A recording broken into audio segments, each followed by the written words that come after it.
बच्चों question start करते हैं। तो फर्स्ट क्वेश्चन जो है, calculate dimension of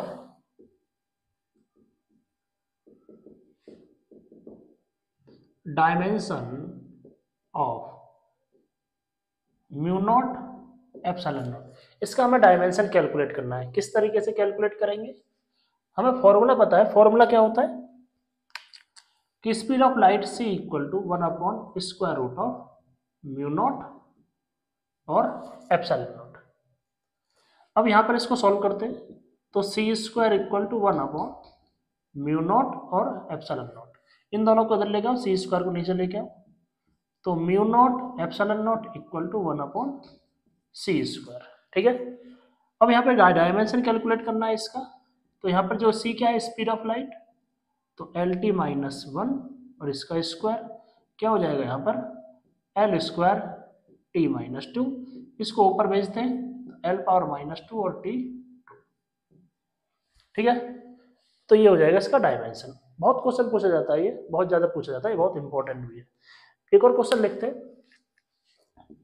if permittivity, relative permittivity of medium, relative permittivity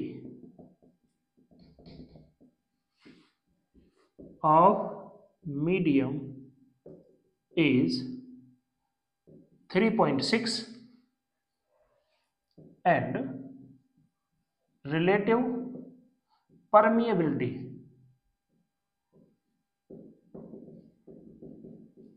of medium is 1.6. Then calculate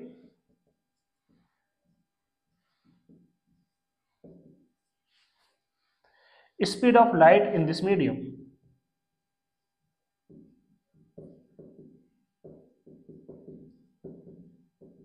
In this medium, speed of light हमें calculate करना है इस मीडियम के अंदर। तो स्पीड ऑफ लाइट हमें कैलकुलेट करना है तो सबसे पहले हमें रिफ्रैक्टिव इंडेक्स चाहिए। रिफ्रैक्टिव इंडेक्स का फॉर्मूला क्या होता है, n equal to square root of mu r और एप्सिलॉन आर। ये जो यहाँ पे दिया हुआ रिलेटिव परमिटिविटी ऑफ मीडियम 3.6, ये क्या है एप्सिलॉन आर, और ये क्या है 1.6, ये म्यू आर है। वैल्यू पुट करते हैं, स्क्वायर रूट ऑफ 1.6 और 3.6। इसको सॉल्व करते हैं, डेसिमल को हटाते हैं यहाँ से, तो 16 इंटू 36 और 10⁻⁻2 कितना आएगा इसको सॉल्व करने के बाद? इसका स्क्वायर रूट आ गया 4, 36 का आ गया 6 और 10⁻⁻1, तो ये 2.4 आ गया। 2.4 रिफ्रैक्टिव इंडेक्स। तो वेलोसिटी क्या होगी मीडियम के अंदर, c/n। c क्या है, speed of light in vacuum, 3 into 10⁸ और 2.4। इसको सॉल्व करना है तो 30/24 इंटू 10⁸। इसको सॉल्व करते हैं, कट करते हैं इसको 3 से, तो 3 ये 10 हो गया ऊपर। ठीक है, ये 6 से भी कर सकते हैं, 6 से कट करते हैं, 6×5 30 और 6×4 24, 10⁸।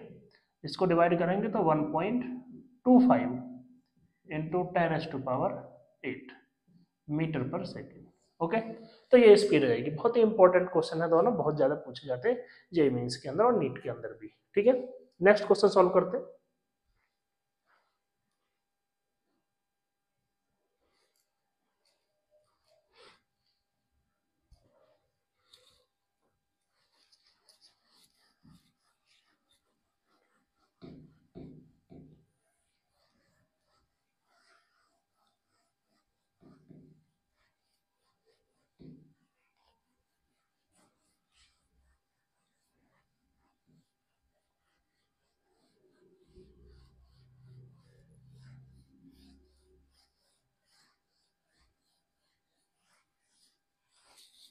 Okay, next question.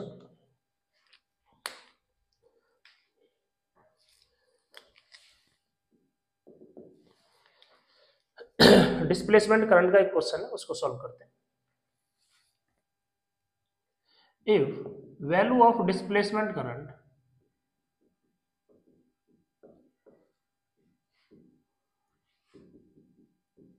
current is 4 microampere. 4 microampere when electric potential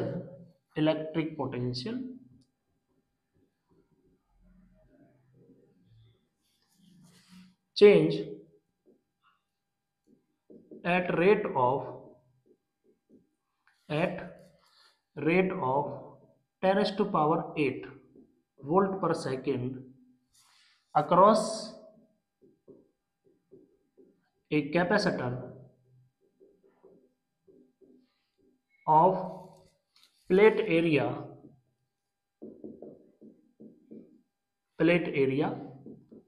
4 into 10 raised to power minus 2 metre square. Calculate क्या करना है? Separation between the plate. Calculate separation between plate of capacitor. जो कैपेसिटर की प्लेट है उनके बीच में हमें सेपरेशन कैलकुलेट करना है। तो इसमें दिया क्या क्या है पहले उसको लिखते हैं। तो क्या क्या दिया हुआ है इसमें? डिस्प्लेसमेंट करंट आईडी दिया हुआ है 4 micro ampere 10 to power minus 6। ठीक है, 10 टू पावर माइनस 6 एम्पियर हो गया। उसके बाद कितनी तेजी से वोल्टेज पोटेंशियल चेंज हो रहा है? Dv over dt 10 to power 8 volt per second. Area क्या दिया हुआ है? 4 into 10 to power minus 2 metre square. हमें सेपरेशन कैलकुलेट करना है। किस तरीके से कैलकुलेट करेंगे? तो फॉर्मूला क्या होता है हमारे पास? I D equal to displacement current epsilon naught A upon D और डीवी ओवर डी टी। ये कैपेसिटेंस था सी, इसकी value epsilon A by D. Value put करते हैं यहाँ पर। तो हमें निकालना क्या? डी निकालना। तो d equal to epsilon naught A upon I d और उसके बाद dv over dt। Value put करते हैं। डिस्टेंस क्या होगा दोनों प्लेट के बीच में? Epsilon naught 8.85 10 to power minus 12। Area क्या है? 4 into 10 to power minus 2। I d कितना है? 4 इंटू 10 टू पावर माइनस 6 और dv ओवर dt कितना है? 10 टू पावर 8। इसको सॉल्व करना है। तो सॉल्व करते हैं इसको। 10 to power minus 2 10 to power minus 12, ये कितना हो गया हमारे पास? माइनस 14। और इसको जब ऊपर भेजेंगे तो 8 और 6 14 14 ही हो गया। तो ये कैंसिल हो गया और ये भी कैंसिल हो गया। तो डी कितना आ गया? 8.85 मीटर। ठीक है, ये इस तरीके से इसको सॉल्व कर लेंगे। ठीक, एक और क्वेश्चन मैं लिखता हूं इसमें।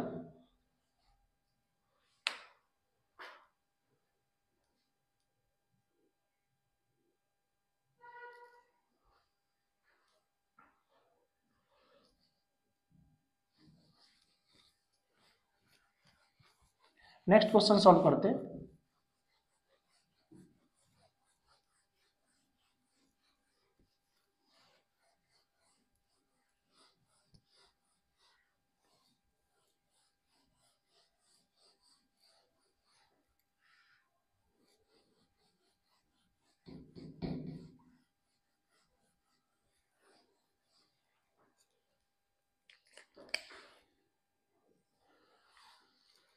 इफ क्वेश्चन क्या है? If displacement current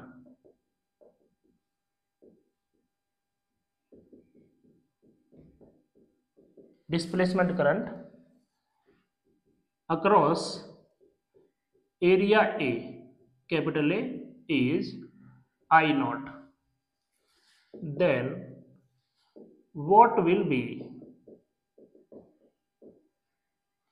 displacement current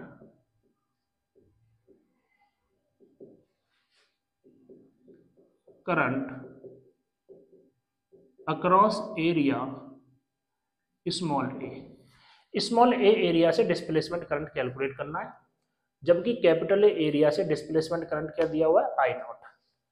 तो इसको समझते हैं।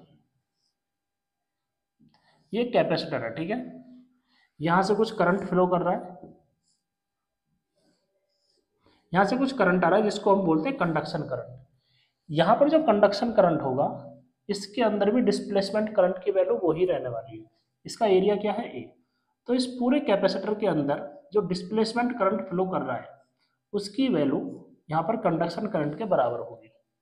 तो इसमें क्या है कि जो एरिया स्मॉल ए ले लेते हैं, यहाँ पर एरिया क्या है, स्मॉल ए। इस स्मॉल एरिया से डिस्प्लेसमेंट करंट हमें कैलकुलेट करना है, जबकि इस पूरे एरिया से डिस्प्लेसमेंट करंट कितना है, आई नॉट।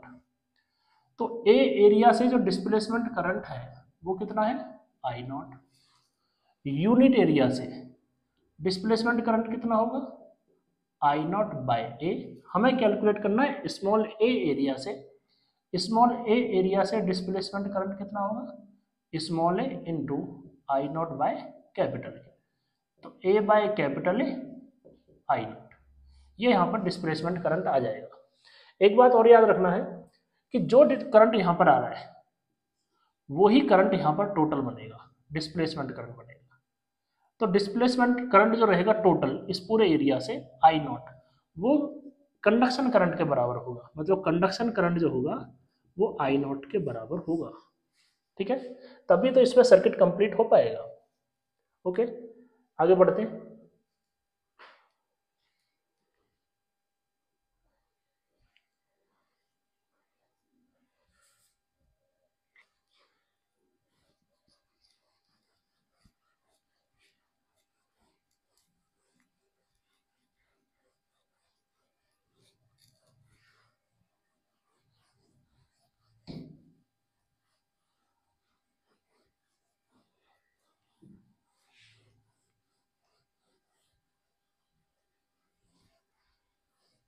ओके, क्वेश्चन लिखते हैं।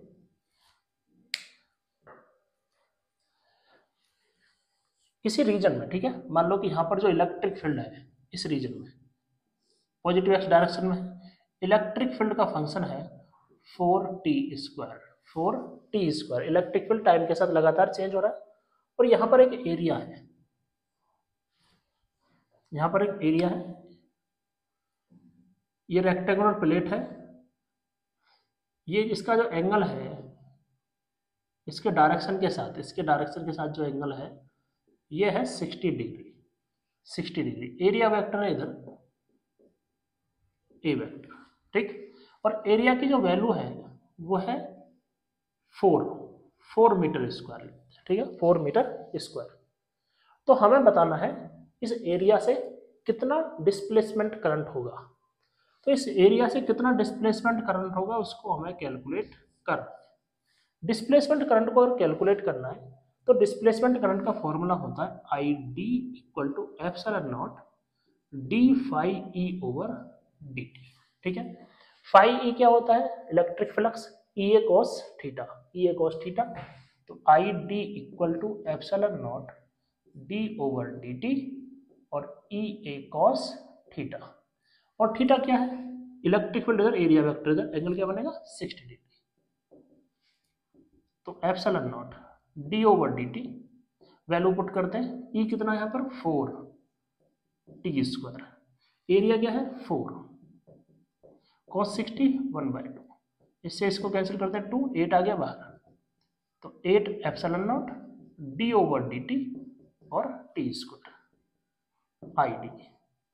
तो डिस्प्लेसमेंट करना जो होगा इसको डिफरेंशिएट करते हैं, तो 8 एप्सिलॉन नॉट इंटू 2t आ जाएगा, ठीक है, 2t, ये इंटू है तो कितना हो गया 16 एप्सिलॉन नॉट इंटू टी। अब डिफरेंट डिफरेंट टाइम पर let if t equal to 2 second, 2 second पर हमें डिस्प्लेसमेंट करंट कैलकुलेट करना है। तो आई डी क्या हो जाएगा, यहाँ पर 2 लिख देंगे तो 32 एप्सिलॉन नॉट एम्पियर इसमें करंट आ जाएगा, ठीक है। तो इस टाइप के क्वेश्चन इसमें पूछे जाते हैं। आगे एक दो क्वेश्चन और डायरेक्शन से रिलेटेड करते हैं।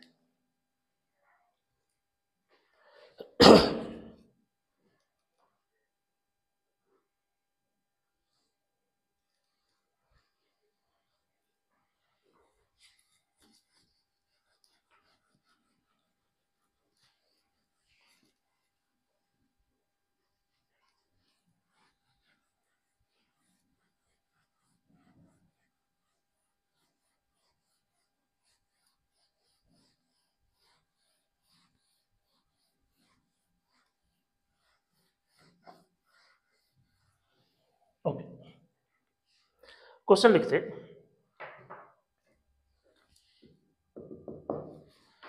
if electric field of 500 Newton per Coulomb is oscillating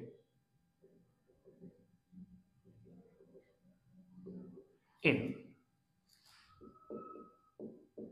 positive z direction and EM wave is going in negative x direction, then calculate magnetic field and its direction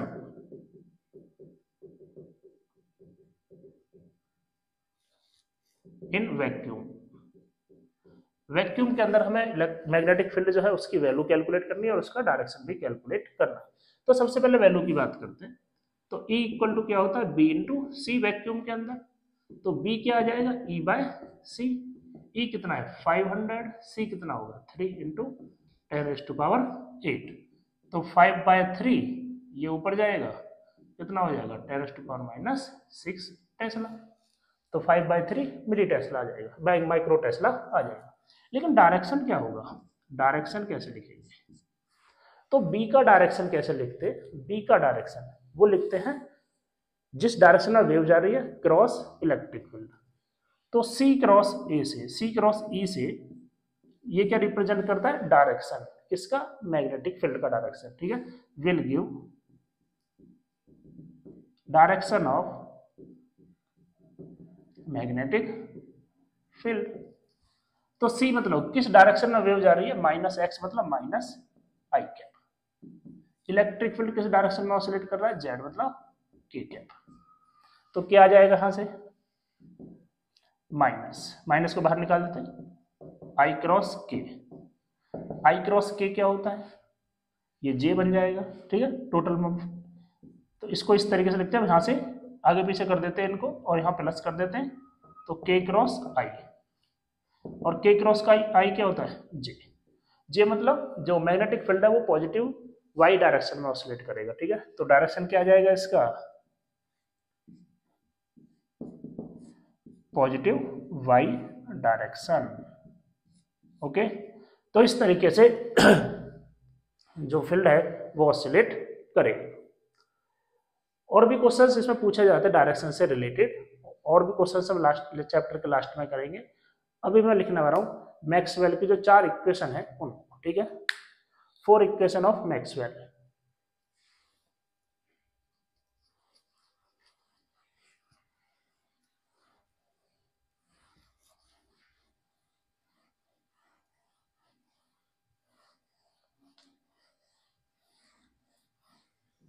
four equation of Maxwell. ठीक है, बहुत ही important है।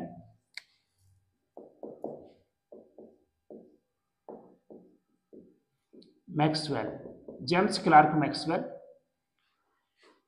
Of EM wave. EM wave से related जो है Maxwell की जो 4 इक्वेशन है उनको मैं लिख रहा हूं।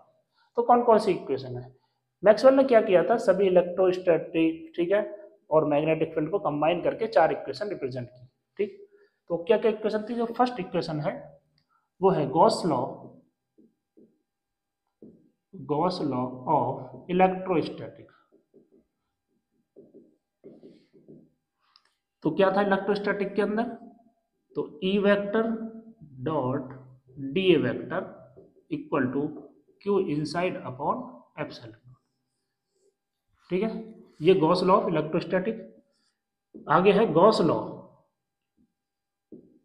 Of magnetism. वो क्या है, integration B vector dot DL vector equal to क्या था, सॉरी ये DA है, ये 0। B वेक्टर डॉट DA क्या हो जाएगा, 0। थर्ड क्या है, फैराडे लॉ।